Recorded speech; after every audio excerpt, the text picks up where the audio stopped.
Good morning students. Now we continue our chapter 16 electronic युक्तियां।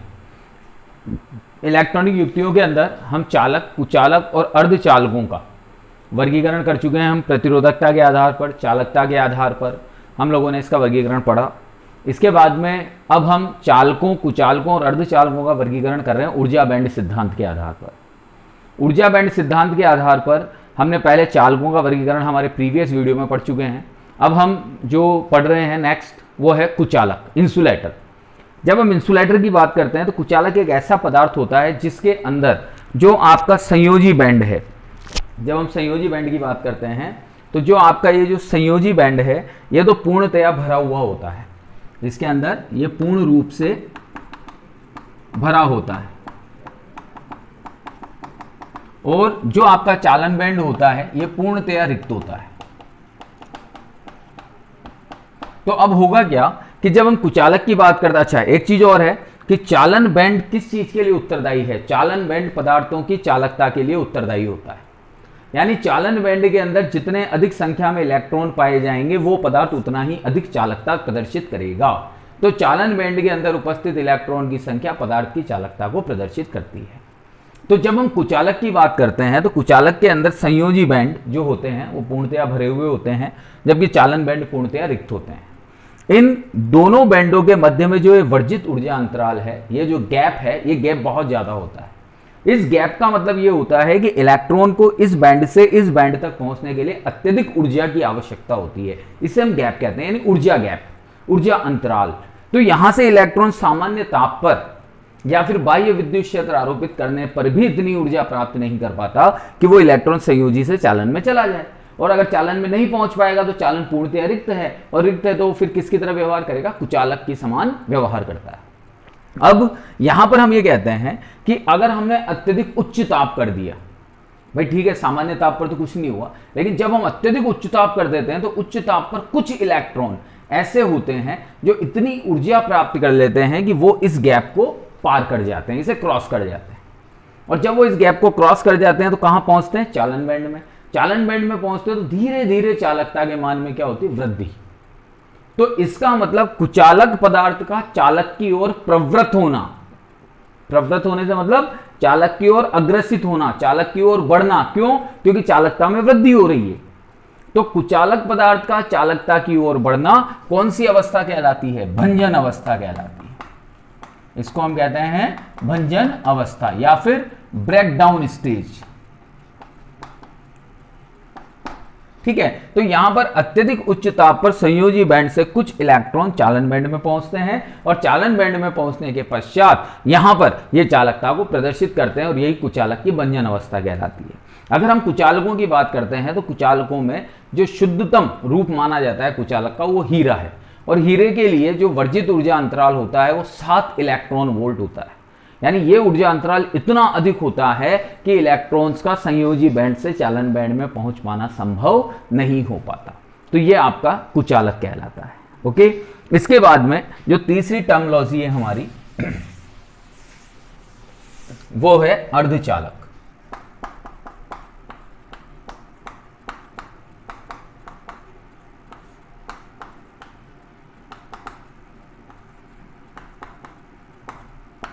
अर्धचालक, इसे हम कहते हैं सेमीकंडक्टर। अर्धचालक, आधा चालक, यानी ऐसे चालक जिनकी चालकता चालकों और कुचालकों के मध्य होती है उन्हें हम अर्धचालक कहते हैं। तो यहां पर हम सीधा सा लिखते हैं कि जिनकी चालकता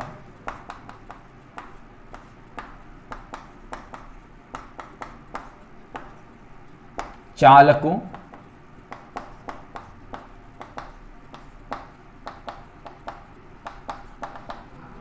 व कुचालकों के मध्य होती है उसे हम क्या कहते हैं? अर्धचालक कहते हैं।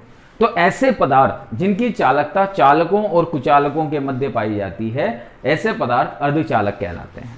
अब जब हम अर्धचालक पदार्थों की बात करते हैं तो अर्धचालक पदार्थों में जो संयोजी बैंड और चालन बैंड होते हैं, ये आपका चालन बैंड है और ये आपका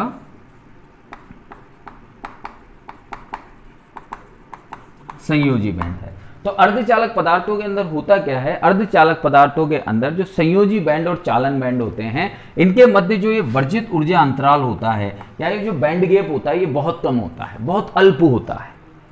हम यूं नहीं कहेंगे कि गैप ही नहीं होता, क्योंकि चालकों के अंदर देखा था हमने कि चालकों के अंदर जो संयोजी बैंड और चालन बैंड होते थे उनमें परस्पर अतिव्यापन हो जाता था।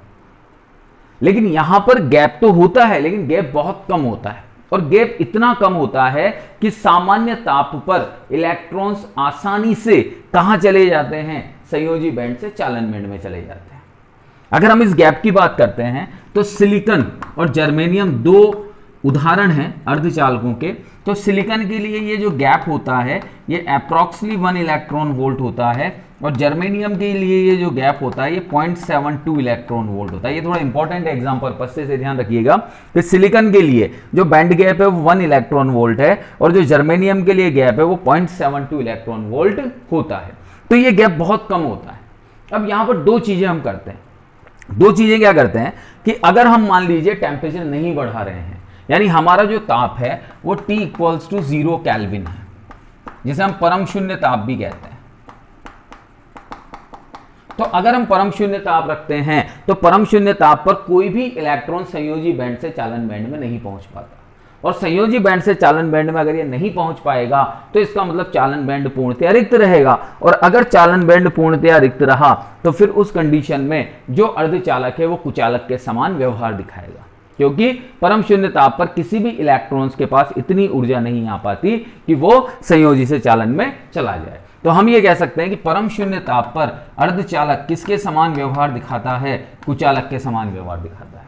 लेकिन अगर हम ताप को थोड़ा सा बढ़ाते हैं, ताप को थोड़ा सा बढ़ाने से मतलब है जैसे एक नॉर्मल टेम्परेचर ले लिया, रूम टेम्परेचर, कमरे का ताप। कमरे के ताप पर होता क्या है कि संयोजी बैंड के इलेक्ट्रॉन ऊर्जा पाते हैं, और ऊर्जा पाकर जो ये कम वर्जित ऊर्जा अंतराल है, ये जो कम बैंड गैप है, इसे आसानी से पार करके संयोजी बैंड से चालन बैंड में चले जाते हैं। और जब ये संयोजी बैंड से चालन बैंड में जाएंगे तो वहां पर जाकर फिर किसका प्रदर्शन करेंगे, चालकता का, अर्थात वो पदार्थ चालक के समान व्यवहार करेगा। तो हम यहां पर यह कह सकते हैं कि रूम टेम्परेचर पर एक अर्धचालक किसकी तरह व्यवहार करता है, चालक के समान। तो यहां पर दो तरह के व्यवहार प्रदर्शित हो गए कि अगर आपने टेम्परेचर को नहीं बढ़ाया तो फिर यही अर्धचालक कुचालक के समान व्यवहार दिखाएगा, और अगर आपने टेम्परेचर सामान्य रूप से बढ़ा दिया, रूम टेम्परेचर कर दिया, तो उस कंडीशन के अंदर ये चालकों का व्यवहार दिखाएगा। इसी कारण से इन पदार्थों को हम अर्धचालक कहते हैं, क्योंकि इनकी चालकता चालकों और कुचालकों के मध्य में पाई जाती है। ठीक है, ओके।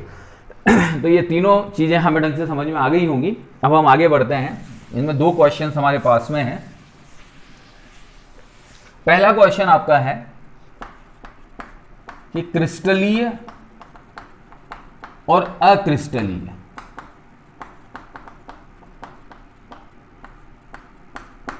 हमारा क्वेश्चन है कि क्रिस्टलीय और अक्रिस्टलीय ठोसों में महत्वपूर्ण अंतर क्या है।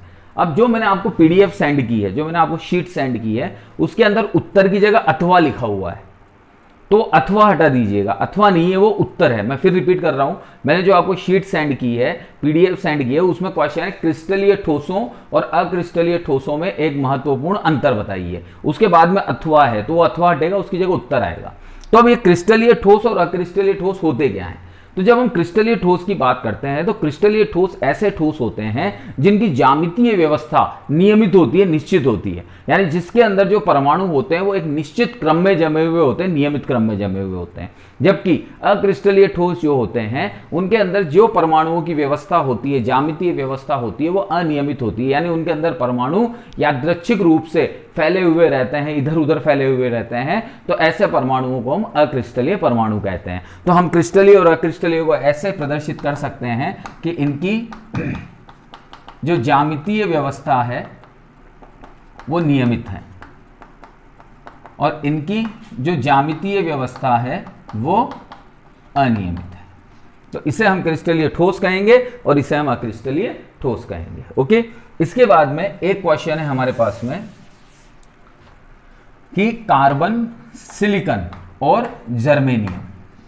हमारा क्वेश्चन है कार्बन, सिलिकॉन और जर्मेनियम। इसमें आपको रिलेशन बताना है वर्जित ऊर्जा अंतराल के आधार पर कि किसका वर्जित ऊर्जा अंतराल ज्यादा होगा। यह आपका क्वेश्चन है, उसमें 4 ऑप्शंस आपको दिए हुए हैं। तो कार्बन, सिलिकॉन और जर्मेनियम की अगर हम बात करते हैं तो कार्बन, सिलिकॉन और जर्मेनियम तीनों ही चतुःसंयोजी तत्व हैं। तीनों की संयोजकता 4 है। तीनों के बाह्यतम कोश में 4 इलेक्ट्रॉन पाए जाते हैं। तो जब हम कार्बन की बात करते हैं तो कार्बन के लिए जब हम इलेक्ट्रॉनिक कॉन्फ़िगरेशन लिखते हैं तो 1s2 2s2 2p2। जब हम सिलिकॉन की बात करते हैं तो सिलिकॉन का होता है 14। तो 14 के लिए 1s2 2s2 2p6 3s2 3p2। इसके बाद में हम आते हैं जर्मेनियम पे। जर्मेनियम का होता है 32, तो इसका होगा 1s2 2s2 2p6 3s2 3p6 3d10 4s2 और 4p2। अगर हम यहां पर इन तीनों का इलेक्ट्रॉनिक कॉन्फ़िगरेशन देखते हैं, कार्बन का, सिलिकॉन का और जर्मेनियम का, तो हम यहां ये देखते हैं कि इनके बाह्यतम कोश में 4 इलेक्ट्रॉन विद्यमान है। लेकिन अब अगर हम यहां थोड़ा सा एटॉमिक स्ट्रक्चर की बात करते हैं तो एटॉमिक स्ट्रक्चर की जब हम बात करते हैं तो हम ये कहते हैं कि नाभिक के निकटतम जो कक्षाएं होंगी, नाभिक के निकटतम स्थित कक्षाओं में जो इलेक्ट्रॉन्स होंगे वो इलेक्ट्रॉन इस नाभिक के साथ प्रबल आकर्षण बल द्वारा बंधे हुए होंगे। जो इलेक्ट्रॉन होंगे वो इस नाभिक के साथ प्रबल आकर्षण बल द्वारा बंधे हुए होंगे, अर्थात उन्हें मुक्त करने के लिए अत्यधिक ऊर्जा की आवश्यकता होगी। जबकि जो बाह्यतम कोश में इलेक्ट्रॉन होंगे वो आसानी से मुक्त हो जाएंगे। तो यहां पर अगर हम बात करते हैं कार्बन की, तो कार्बन का ये 2s और 2p कक्षक, इसका 3s और 3p कक्षक, इसका 4s और 4p कक्षक। तो सबसे पहले कौन सा कक्षक आता है? 2s 2p। तो ये सबसे नाभिक के निकटस्थ होगा। इसके बाद में 3s 3p थोड़ा सा दूर होगा, 4s 4p और दूर होगा।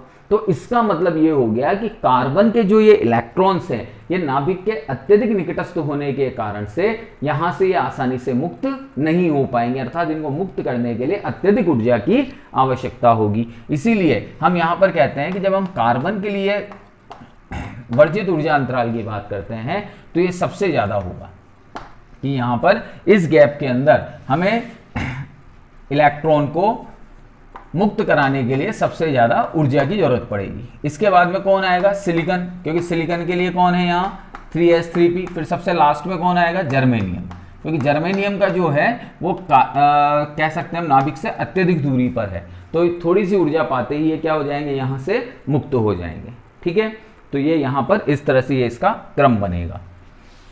इसके बाद में एक क्वेश्चन और है हमारा इसी के अंदर।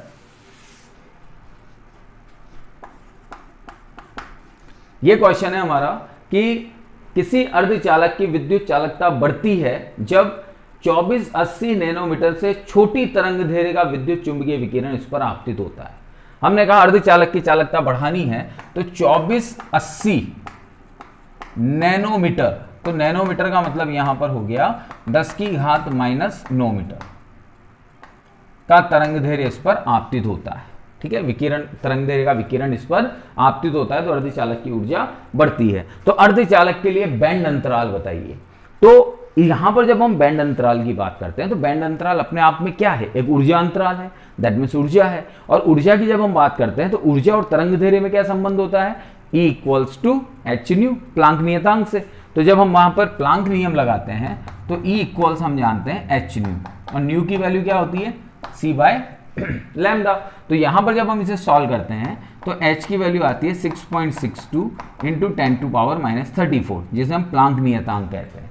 c जो है वो प्रकाश का वेग है, तो 3 × 10⁸ ये आपके प्रकाश का वेग हो गया। लैम्डा क्या है? तरंग दैर्घ्य, तो तरंग दैर्घ्य 2480 × 10⁻9 ये आपकी तरंग दैर्घ्य हो गई। ठीक है, जब हम इसे सॉल्व करते हैं तो सॉल्व करने पर यहां से हमने इसका पॉइंट रिमूव किया तो ये हो गया आपका 10⁻2।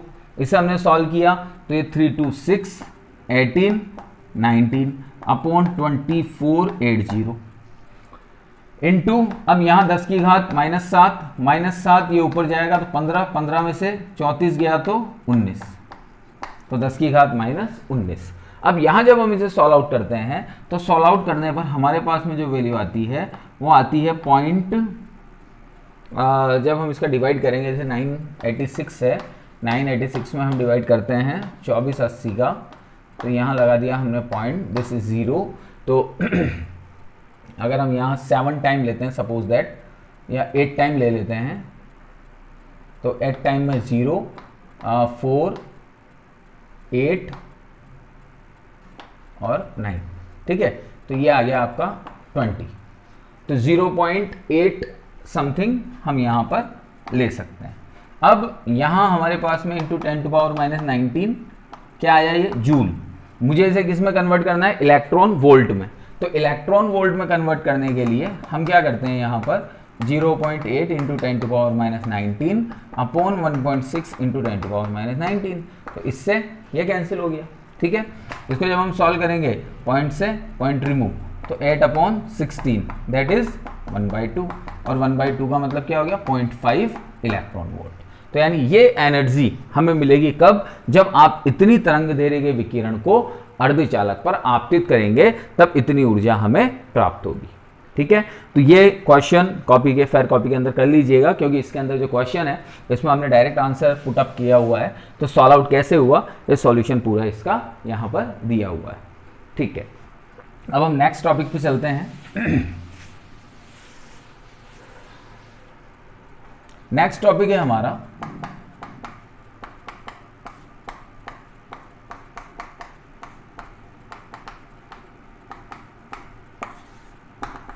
चालकता पर ताप का प्रभाव।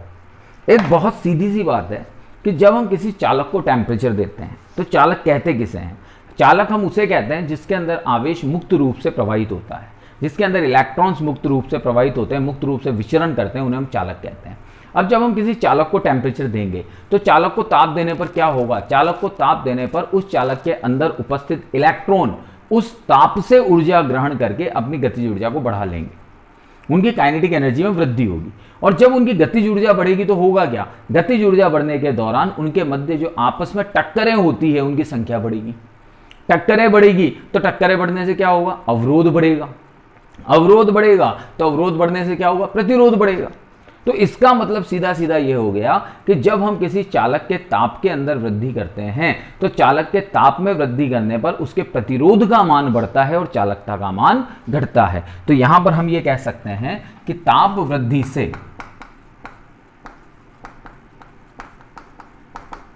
चालकों की चालकता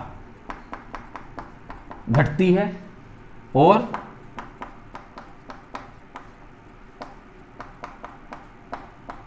प्रतिरोधकता बढ़ती है। क्यों बढ़ती है, क्योंकि इलेक्ट्रॉन्स के मध्य में टक्करें होती हैं और टक्करें होने की वजह से ये आपस में एक दूसरे की अवरोध उत्पन्न करते हैं, फलस्वरूप प्रतिरोधकता का मान बढ़ता है और चालकता का मान घटता है, ठीक है। अब यहां पर हम ये कहते हैं कि अर्धचालकों की जब हम बात करते हैं, ये तो चालकता पर ताप के प्रभाव की हम बात कर रहे हैं, तो धात्विक चालक की बात हुई। जब हम अर्धचालक की बात करते हैं तो अर्धचालकों के अंदर होता क्या है, अर्धचालकों के अंदर ये होता है कि अर्धचालकों में जो संयोजी बैंड है,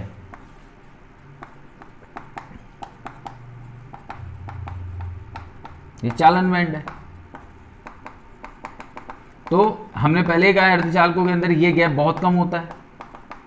तो अर्धचालकों के अंदर जब हम ताप बढ़ाते हैं तो ताप बढ़ाने पर संयोजी बैंड से इलेक्ट्रॉन कहां चले जाते हैं, चालन बैंड में। अब जब संयोजी बैंड से इलेक्ट्रॉन चालन बैंड में जाएगा, जैसे सपोज दैट ये इलेक्ट्रॉन है, ये संयोजी बैंड से इलेक्ट्रॉन कहां पहुंचे, चालन बैंड में। तो यहां पर इनके स्थान पर ये यहां पहुंच गया इलेक्ट्रॉन, तो इलेक्ट्रॉन यहां पहुंच गया तो ये स्थान रिक्त हो गया, रिक्त हो गया तो इनके स्थान पर क्या बन गया, यहां पर होल। क्या बन गया यहां पर, होल, जिसे हम कहते हैं यहां होल। और ये इलेक्ट्रॉन्स आपके यहां पहुंच गए, ठीक है। तो यहां पर हम ये कहते हैं कि जब आप ताप वृद्धि करते हैं अर्धचालकों के अंदर, तो ताप वृद्धि करने पर संयोजी बैंड से इलेक्ट्रॉन चालन बैंड में पहुंचते हैं। फलस्वरूप संयोजी बैंड से में तो इलेक्ट्रॉन्स की कमी होती है और चालन बैंड में इलेक्ट्रॉन्स की वृद्धि होती है। चालन बैंड में जब इलेक्ट्रॉन पहुंचता है तो संयोजी बैंड का यह स्थान रिक्त हो जाता है, जिसे हम रिक्तिका या होल कहते हैं। इसे हम ऐसे समझें कि रसायन की भाषा में, रसायन विज्ञान में जब आप पढ़ते हैं तो कोई एलिमेंट जब इलेक्ट्रॉन त्यागता है, तो एलिमेंट जब इलेक्ट्रॉन त्यागता है तो उसके ऊपर प्लस आ जाता है। सेम उसी तरह से जब संयोजी बैंड से कोई इलेक्ट्रॉन त्यागा जाएगा तो उसके स्थान पर होल बनेगा। यानी यहां पर जो ये होल बन रहा है, ये किसकी तरह व्यवहार कर रहा है, ये एक धनावेश की तरह व्यवहार कर रहा है। यानी जो ये होल का व्यवहार है यह धनावेश के समान होता है। इसका मतलब किसी अर्धचालक में अगर हम आवेश वाहक की बात करते हैं, आवेश प्रवाह करने वाले की बात करते हैं, तो प्लस और माइनस, दैट मीन्स इलेक्ट्रॉन और होल दोनों ही आवेश वाहकों का कार्य करते हैं। तो अर्धचालक के अंदर इलेक्ट्रॉन और होल दोनों का काम क्या होता है? आवेश वाहक का कार्य होता है। ठीक है। अब जब इलेक्ट्रॉन संयोजी बैंड से चालन बैंड में पहुंचते जाएंगे तो धीरे धीरे प्रतिरोधकता का मान घटेगा और चालकता का मान बढ़ेगा। तो ये वाली जो कंडीशन थी ये तो चालकों की थी। ठीक है। अब अगर हम अर्धचालकों की बात करते हैं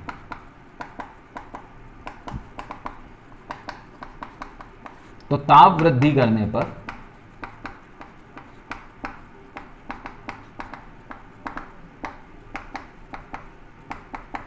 चालकता बढ़ती है और प्रतिरोधकता घटती है। तो अर्धचालकों के अंदर एकदम उल्टा होता है। ठीक है। अब यहां पर प्रतिरोधकता घटेगी तो हम ये कहते हैं कि जो इसका प्रतिरोधकता ताप गुणांक होता है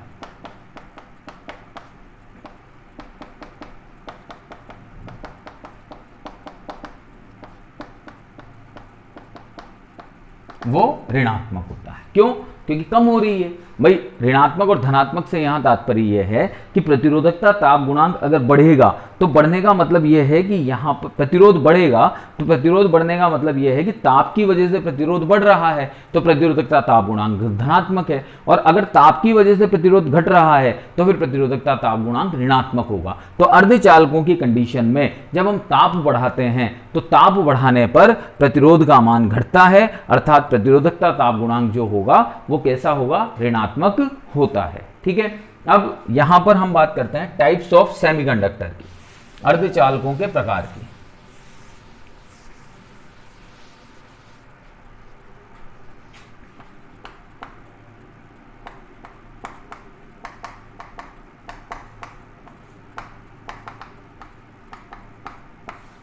इसमें फर्स्ट है आपका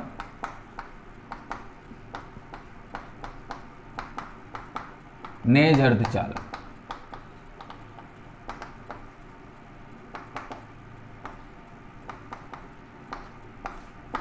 जिसे हम कहते हैं इंट्रिंसिक सेमीकंडक्टर। नेज अर्धचालक की हम बात करते हैं तो नेज अर्धचालक वो अर्धचालक होते हैं जो प्रकृति में एकदम शुद्धतम अवस्था में पाए जाते हैं। यानी प्रकृति में शुद्धतम अवस्था में पाए जाने वाले अर्धचालक नेज अर्धचालक कहलाते हैं। और मुख्य रूप से सिलिकॉन और जर्मेनियम दो ऐसे अर्धचालक हैं जो प्रकृति में शुद्धतम अवस्था में पाए जाते हैं। तो नेज अर्धचालक की डेफिनेशन में हम लिख सकते हैं कि प्रकृति में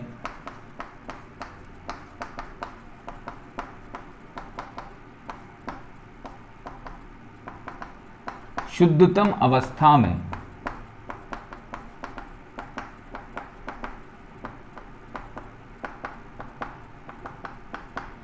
पाए जाने वाले अर्धचालक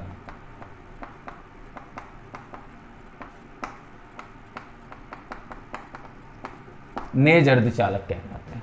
और मुख्य रूप से नेज अर्धचालकों में कौन कौन आते हैं? सिलिकॉन और जर्मेनियम। ठीक है। अब जब यहां पर हम नेज अर्धचालक की बात करते हैं तो अब हम नेज अर्धचालक की संयोजी बैंड सिद्धांत के आधार पर व्याख्या करते हैं। तो कैसे देखिएगा,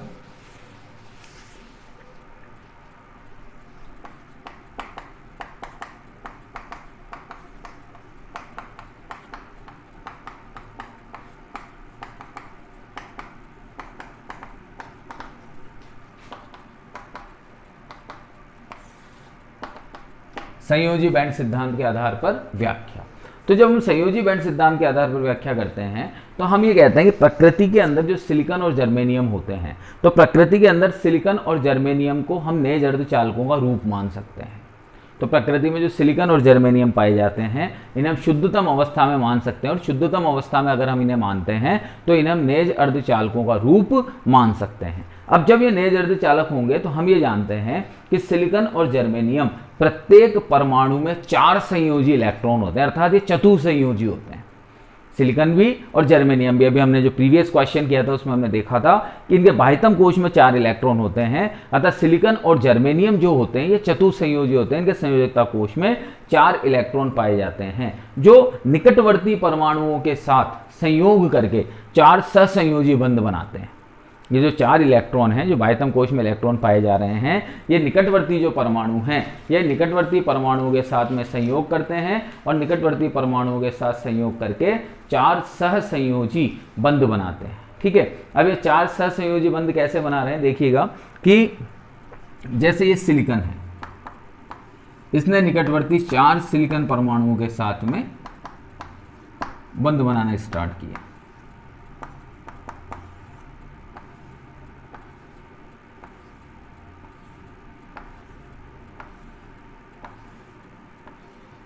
क्या होगा, इसके पास 4, इसके पास 4, इसके पास 4, इसके पास 4, इसके पास 4, इसने अपना एक इलेक्ट्रॉन इसको दिया, इसने एक इसको दिया, इसने एक इसको दिया, इसने एक इसको दिया, इसने एक इसको दिया, इसने एक इसको दिया, इसने एक इसको दिया, इसने एक इसको दिया। ठीक है, बाकी के आगे की संरचना ऐसे ही चलती रहेगी, आगे और जुड़ जाएंगे, ये आगे और सिलिकॉन से ये ऐड होते चले जाएंगे और इस तरह से ये संरचना आगे बढ़ती जाएगी। तो यहां पर हम ये कह रहे हैं कि सिलिकॉन अपने निकटवर्ती परमाणुओं के साथ में इलेक्ट्रॉन्स का साझा करता है, सहसंयोजी बंध बनाता है। अब अगर किसी स्थान से कोई इलेक्ट्रॉन मुक्त हो जाता है, जैसे सपोज दैट यहां से ये इलेक्ट्रॉन मुक्त हो गया, तो उसकी जगह पर यहां पर एक रिक्त स्थान बन जाता है, ये इसे हम कहते हैं होल या कोटर। तो किसी स्थान से अगर इलेक्ट्रॉन मुक्त हो जाता है तो फिर उस स्थान पर क्या होगा, कोई एक होल बन जाएगा या फिर एक कोटर बन जाएगा। जैसे हमने पहले भी पढ़ा है कि 0 केल्विन ताप पर जो इलेक्ट्रॉन होते हैं अर्धचालक में, वो संयोजी बैंड में ही बने रहते हैं, चालन बैंड में नहीं जाते। तो यहां पर भी हम यही कह रहे हैं कि 0 केल्विन ताप पर सभी सहसंयोजी बंध पूर्ण होते हैं और धारा चालन में के लिए कोई भी इलेक्ट्रॉन मुक्त अवस्था में पाया नहीं जाता, क्योंकि 0 केल्विन ताप पर इलेक्ट्रॉन को इतनी ऊर्जा ही नहीं मिल पाती कि वो इलेक्ट्रॉन को मुक्त कर सके। लेकिन अगर हम कमरे के ताप की बात करते हैं तो कमरे के ताप पर संयोजी इलेक्ट्रॉन परमाणु का त्याग कर देते हैं, जिसके फलस्वरूप सहसंयोजी बंध टूट जाता है। कमरे के ताप पर जो इलेक्ट्रॉन है वो इलेक्ट्रॉन मुक्त हो जाते हैं, सहसंयोजी बंध टूट जाते हैं, और जैसे ही सहसंयोजी बंध से इलेक्ट्रॉन हटता है वैसे ही उसके स्थान पर एक रिक्तिका आ जाती है, जिसे हम होल या कोटर कहते हैं। जैसे आपके वहां सहसंयोजी बंध टूटा, इलेक्ट्रॉन फ्री हुआ, फ्री होते ही उसकी जगह पर एक रिक्त स्थान आ गया और उस रिक्त स्थान को हम क्या कहेंगे, होल या कोटर। ठीक है, तो यहां पर हमने ये कहा कि किसी अर्धचालक में इलेक्ट्रॉन और होल हमेशा एक युग्म के रूप में पाए जाएंगे। एक युग्म के रूप में कैसे पाए जाएंगे कि इलेक्ट्रॉन मुक्त हुआ, उसकी जगह होल आ गया तो युग्म बन गया। एक इलेक्ट्रॉन मुक्त हुआ, एक होल बना, 2 इलेक्ट्रॉन मुक्त हुए, 2 होल बने। तो इसका मतलब इलेक्ट्रॉन और होल सदैव अर्धचालक के अंदर युग्म के रूप में पाए जाते हैं। और हम ये भी कह सकते हैं कि जो शुद्ध अर्धचालक होते हैं, शुद्ध अर्धचालकों में इलेक्ट्रॉन व होलों की संख्या समान होती है। तो जितने भी शुद्ध अर्धचालक हैं उनके अंदर जो इलेक्ट्रॉन्स और होलों की संख्या होगी वो हमेशा क्या रहती है, समान रहती है। अब हम ये कहते हैं कि अगर इलेक्ट्रॉन का संख्या घनत्व Ne और होलों का संख्या घनत्व NH, क्या कहा हमने, इलेक्ट्रॉन्स का संख्या घनत्व तो Ne ले लिया और होलों का संख्या घनत्व हमने NH ले लिया, तो इसे हम क्या कहेंगे, नेज वाहकों का संख्या घनत्व कहते हैं। तो ये, क्योंकि ये भी नेज अर्धचालक के लिए आवेश वाहक का कार्य कर रहे हैं, ये भी नेज अर्धचालक के लिए आवेश वाहक का कार्य कर रहे हैं, तो इन दोनों को हम नेज आवेश वाहक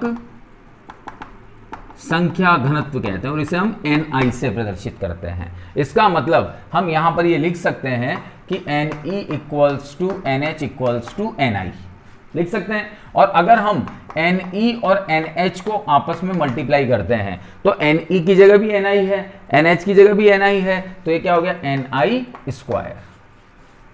तो ये NeNH equals to Ni square. तो ये इक्वेशन हमें यहां से गेन होती है। तो बेटा ये यहां तक का कंप्लीट हम लोगों ने अर्धचालकों का वर्गीकरण पूरा पढ़ा है।